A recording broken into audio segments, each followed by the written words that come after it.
Olá, neste vídeo vamos assistir ao discurso do senador Eduardo Girão, um discurso impactante. Prepare-se para uma informação repleta de reflexão sobre os desafios do Senado e do Brasil. O senador sobe à tribuna para abordar temas como o marco da inteligência artificial, a reforma tributária, o equilíbrio entre os poderes e os riscos à liberdade de expressão. Um chamado direto à nação e aos parlamentares para enfrentar as injustiças que, segundo o senador Eduardo Girão, estão atacando a democracia no nosso país. Assista até o final e compartilhe sua opinião nos comentários. Este é o momento de entender o que realmente está em jogo no cenário político nacional. Não se esqueça de curtir esse vídeo, compartilhar e se inscrever no canal para acompanhar mais debates como esse que impactam o futuro do Brasil. Seja muito bem-vindo e vamos assistir. Paz e bem, meu querido amigo, irmão, senador Jorge Seife, um presente do povo de Santa Catarina, não apenas para esse estado tão abençoado, mas para o Brasil. Mesma forma, meu querido amigo senador Plínio Valério, do estado do Amazonas, e que tem feito um trabalho reconhecido em todo o território nacional. Quero também saudar aos funcionários dessa casa, assessores, especialmente a você, brasileira, brasileiro, que está nos acompanhando nessa tarde de segunda-feira de uma semana extremamente decisiva para o país. E eu já aprendi aqui, em quase 6 anos de mandato, senador Plínio, o senador Jorge Seife chegou agora, tem 2 anos, vai fazer 2 anos. Mas eu já aprendi que as coisas que não são de interesse da nação, geralmente se colocam na véspera de grandes feriados, no apagar das luzes, a toque de caixa, como, por exemplo, do encerramento do ano. E eu vim falar aqui sobre inteligência artificial. Muito me estranha a velocidade que está sendo dada a esse projeto, que até semana passada, quinta-feira, estava numa comissão especial e já queriam trazer no mesmo dia de aprovado lá para o plenário. E nós aqui nos rebelamos, pedimos ao presidente para não fazer isso, mostramos o regimento e ele colocou para amanhã, o que na verdade deveria colocar para quarta-feira, olhe lá. Mas é sempre no final de ano. Foi assim, no aumento que nós tivemos aqui, 2 anos atrás, com relação à questão de aumento de salário. Por exemplo, de ministros do STF, dos parlamentares, do presidente da República e de outras categorias do funcionalismo público. Foi assim com a criação de novos ministérios. Foi assim também, desde que nós chegamos aqui, que aconteceu com o famigerado fundo eleitoral, passando para 5 B de bola, 5 bilhões de reais, e já chegando também as emendas de relator no orçamento, a 16 bilhões naquela época. Agora já está em quase 50. Do dinheiro de quem paga imposto para emenda parlamentar. O que eu acho que está também colocando a nossa democracia no subsolo. Vários fatores. Mas essa questão da farra das emendas, a gente está vendo como perpetuação do poder, como é que novas pessoas que querem oxigenar essa casa, e é um direito legítimo, vão concorrer com parlamentares que têm aí 70, 80 milhões das emendas constitucionais. Fora o orçamento secreto, é impossível concorrer. É impossível concorrer. E nós estamos vendo, com essa inteligência artificial, que está prevista para votar amanhã, algo surreal. Porque o Brasil está sob censura. Todo mundo está percebendo que nosso país está sob a censura exatamente dos poderosos, dos donos do poder, que não querem ser criticados e que tem lado político e ideológico. Hoje, nosso Supremo Tribunal Federal, pelos pronunciamentos públicos, fora dos autos, dos seus ministros, que mais parecem políticos, as declarações estapafúrdias, politiqueiras, se posicionando de forma parcial,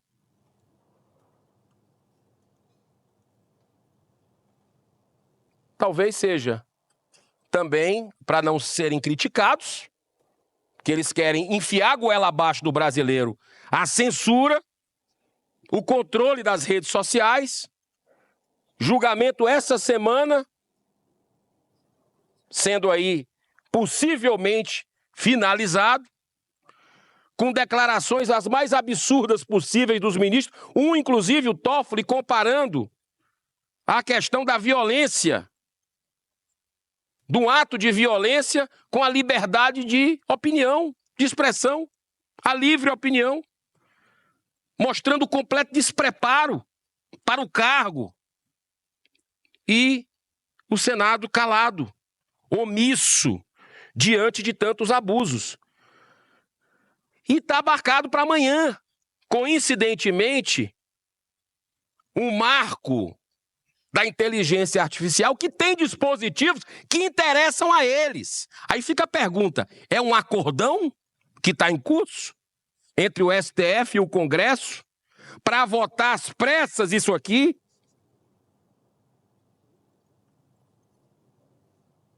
Está tudo muito estranho, inclusive em dispositivos que lá estão para favorecer o lobby exatamente do direito autoral, que trava a evolução tecnológica. Está lá. Sabe o que é que está lá também? Uma superagência que pode se transformar num monstrengo com vida própria para calar os brasileiros. Eles estão tentando de todas as formas, como o ministro Flávio Dino ameaçou no ano passado, enquanto ministro da Justiça, lembra disso? Ele disse o seguinte: se o Congresso não fizer a regulação das redes sociais, o governo Lula ou o STF vão fazer. Desse jeito, simples assim. E o Congresso é uma decisão política. Tanto é que nós rejeitamos, o Congresso rejeitou, os representantes do povo brasileiro lá na Câmara dos Deputados rejeitaram a questão do PL 2630, o PL da censura. Rejeitaram a urgência. Isso é uma decisão política. Ou seja, o Congresso dizendo para os demais poderes e para a nação brasileira, isso não é prioridade. Censurar brasileiro é inadmissível. Tá lá, parou. Aí vem o governo Lula, começa aquelas procuradoria da verdade, da democracia, uns nomes bonitos que eles dão, para ser o Ministério da Verdade. Teve uma grita aqui no Congresso, denunciamos, e aí o STF agora começou a tirar da carta da manga de 2014, que nós aprovamos isso, o Congresso aprovou, 513 deputados federais, 81 senadores, presidente da República sancionou, e aí eles vão questionar, 10 anos depois, vou repetir, 10 anos depois, a inconstitucionalidade do Marco Civil da internet. Vocês estão de brincadeira com o Congresso. Vocês estão pensando que a gente é idiota. Claro que isso é casuísmo. Claro que isso é para vocês se blindarem, ministros do STF. Isso não é interesse da nação. A nação já está com medo de se posicionar nas redes sociais. 61% dos brasileiros têm medo de colocar sua opinião. 61%. Sabe com quê? Com medo de retaliação de quem manda e desmanda no Brasil, que são os ministros do STF. Porque essa casa é omissa, é covarde. E a gente, em vez de avançar, a gente dá passos para trás, presidente. Quando, por exemplo, para se abrir uma sessão, depois de 200 anos do Senado Federal, com todas as queixas que a população tem em relação à omissão dessa casa, para abrir pedido de impeachment, que tem 60 nessa gaveta aí. Aí a gente vai, no ano do bicentenário, olha o presente que é dado. Faz uma resolução que só quem pode abrir sessão do Senado Federal, mesmo sessão de discursos como esse aqui, onde não vai ser votado nada, como hoje, tem que ser senador da mesa. Vocês estão de brincadeira. Quantas vezes eu cheguei aqui com colegas, inclusive vocês, senador Plínio, senador Seif, preparado com discurso para usar o parlar, que muitas vezes é o que sobra para a oposição, e a gente ficou aqui chupando o dedo, porque a gente não pode nem abrir uma sessão, tem que ser alguém da mesa. Nunca foi assim 200 anos, nunca! E o presidente Rodrigo Pacheco estabeleceu isso com a mesa diretora. A gente começa a dar passo para trás. E agora, um PL para censurar os brasileiros, por mais que tenha sido mudado, e eu quero elogiar o trabalho do senador Marcos Rogério, do senador Rogério Marinho, de senadores que tentaram melhorar o projeto lá na comissão especial e conseguiram tirar muita coisa, muito jabuti. Mas ainda tem dispositivos que vão calar os brasileiros, através até de forma, com esse monstrengo das superagências, infralegal. Está dando vida própria para algo que pode engolir a liberdade de expressão. Direito autoral, da mesma forma. Nós não podemos travar a evolução tecnológica, absolutamente. Então, amanhã nós temos o dever, nessa sessão, que deveria ser na quarta, mas o presidente marcou, mesmo contra o regimento para amanhã, de negar, de manter o nosso posicionamento, que foi da Câmara, de dizer não, que é o que a sociedade quer. A sociedade já está com medo demais. Já está intimidada, já está sendo perseguida por causa das suas opiniões. No Brasil tem até parlamentar, um senador da República, que não tem rede social, que está sendo censurado. Jornalistas. Temos presos políticos, e eu quero saudar aqui a minha conterrânea, advogada da Associação dos Familiares das Vítimas do 8 de janeiro, que é a doutora Carolina Siebra, que está aqui fazendo uma visita ao Senado Federal. Ela que representa famílias que estão sendo massacradas, sem direito à defesa, contraditório. Que as imagens do próprio Senado mostram que não houve quebradeira. Tem gente que nem entrou aqui. E essas pessoas foram colocadas num balaio de vingança. De vingança.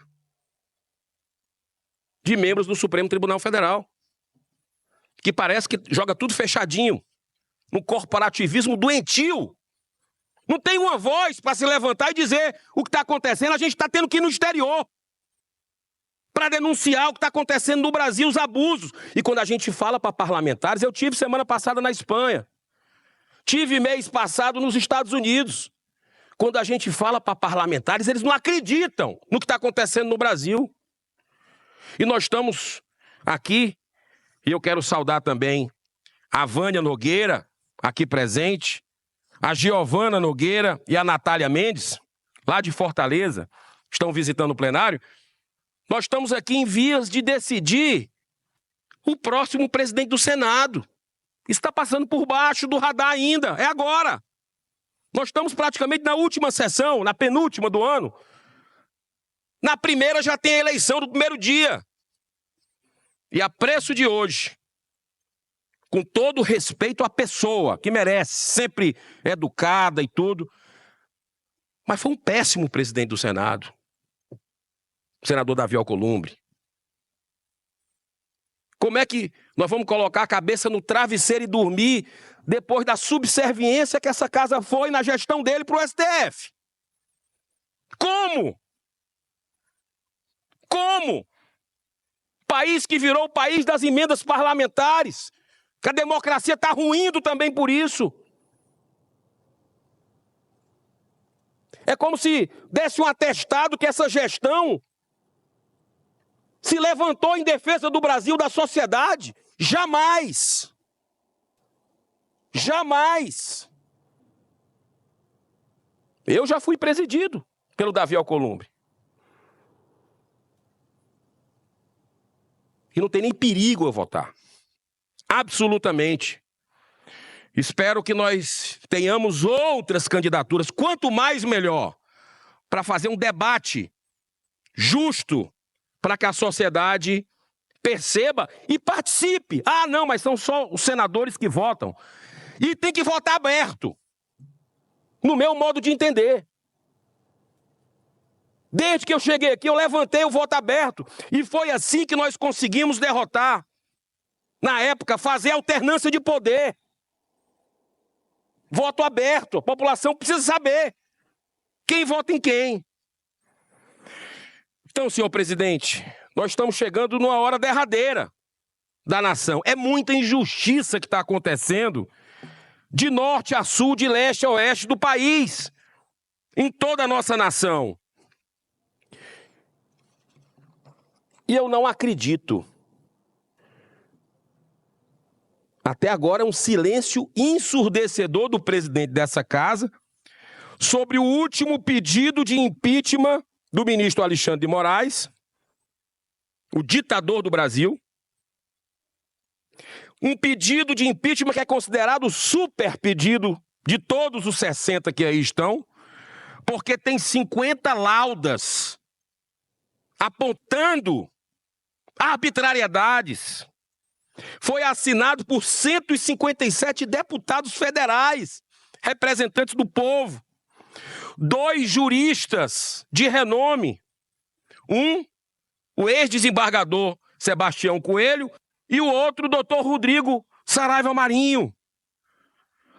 Apoiado por cerca de 2 milhões de brasileiros que assinaram petição online. E aí, o que é que essa casa fez até agora? Não se fala mais desse assunto. Cadê a deliberação, presidente Pacheco? O que é que o senhor vai fazer? Vai ficar surdo, mudo, cego em relação a tudo que está acontecendo, como se tivesse plena democracia no Brasil. Enquanto isso, o Brasil está quebradinho da Silva. Quebrado economicamente o nosso país. O que a gente vê é um festival de gastança sem fim. Está tudo de cabeça para baixo. E cadê o papel nosso aqui? De exercer, de colocar as coisas em ordem, pelo menos naquilo que a Constituição Federal nos outorga como análise de pedido de impeachment de ministro. Olha, senhor presidente, temos uma semana pesada de reforma tributária também. É tudo ao mesmo tempo, percebeu? Não é por acaso, é tudo no mesmo tempo. É o marco da inteligência artificial, é a reforma tributária, até extintor de incêndio vai ser votado aqui para obrigatoriedade dentro de carro, parece brincadeira. Não sei a quem interessa isso. Vai ser votado essa semana. Essa é a resposta que o Senado está dando para a sociedade. Votar extintor de incêndio obrigatório em carro de novo. Com tecnologia aumentando, o Brasil vai dando passos atrás. Eu queria dizer que nós não podemos terminar o bicentenário. E o bicentenário é em março, que nós concluímos o ano do bicentenário. Ainda tem esperança que dentro do bicentenário, esse Senado saia maior perante a nação, porque a nação está de saco cheio. A gente já percebe, porque muita fala, aqueles poucos que falam, e não tem efetividade. Mas eu tenho muita fé, muita esperança. Água mole em pedra dura, tanto bate até que fura. Nós estamos vivendo um despertar pela dor dos brasileiros. Os brasileiros estão sofrendo. Com tudo isso, o dólar 6, aumentando, os preços, tudo está aumentando no Brasil. Não se sustenta o país, está quebrado, eu repito.